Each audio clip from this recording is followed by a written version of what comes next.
Para pemirsa Antv dimanapun Anda berada, Assalamualaikum warahmatullahi wabarakatuh.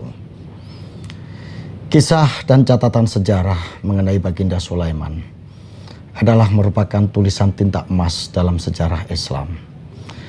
Salah satu jasa besar dari beliau adalah menyebarkan ajaran Islam di daratan Eropa.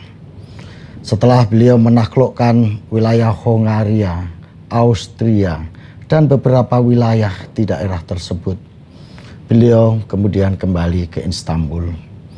Dan ketika kembali ke Istanbul, salah satu hal terpenting dari beliau adalah satu, beliau tidak pernah mengangkat seorang pejabat, seorang gubernur hanya berdasarkan popularitas atau berdasarkan pada keturunan, tapi berdasarkan kepada skill dan keahlian yang dimiliki oleh seseorang. Dan yang lebih ajib lagi, untuk menseleksi setiap orang ini dia tidak dipercayakan pada orang lain, tapi beliau langsung turun untuk memilih figur-figur dan sosok-sosok pimpinan yang bisa dipercaya untuk dijadikan sebagai seorang gubernur, untuk dijadikan sebagai seorang panglima, untuk dijadikan sebagai seorang petugas administrasi, dan lain sebagainya. Dengan cara ini kepemimpinan beliau, Turki Utsmani mengalami kemajuan yang luar biasa. Istanbul menjadi kota peradaban dan kota kebudayaan. Karena Baginda Sulaiman ternyata juga seorang budayawan.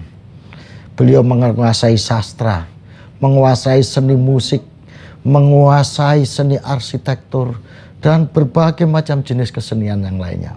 Sehingga kehidupan kebudayaan pada zamannya berkembang dengan pesat dan maju. Bahkan kemajuan kesenian dan kebudayaan pada era Baginda Sulaiman ini dikagumi oleh Shakespeare yang membuat pujian kepada Baginda Sulaiman. Jasa berikutnya dari Baginda Sulaiman ini adalah beliau ini yang membangun Masjid Agung.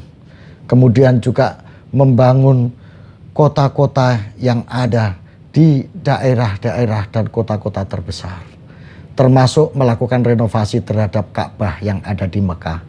Itu adalah merupakan karya beliau. Pada masanya lahir seorang arsitek yang besar, yaitu Mimar Sinan. Arsitek inilah yang membuat desain Masjid Agung yang ada di Istanbul. Dan itu sampai sekarang karya-karya beliau masih dikenang. Inilah kehebatan dari Baginda Sulaiman sebagai seorang khalifah dan sultan di Turki Utsmani. Baik para pemirsa, kita ikuti episode-episode sejarah dari Baginda Sulaiman berikutnya. Terima kasih. Wassalamualaikum warahmatullahi wabarakatuh.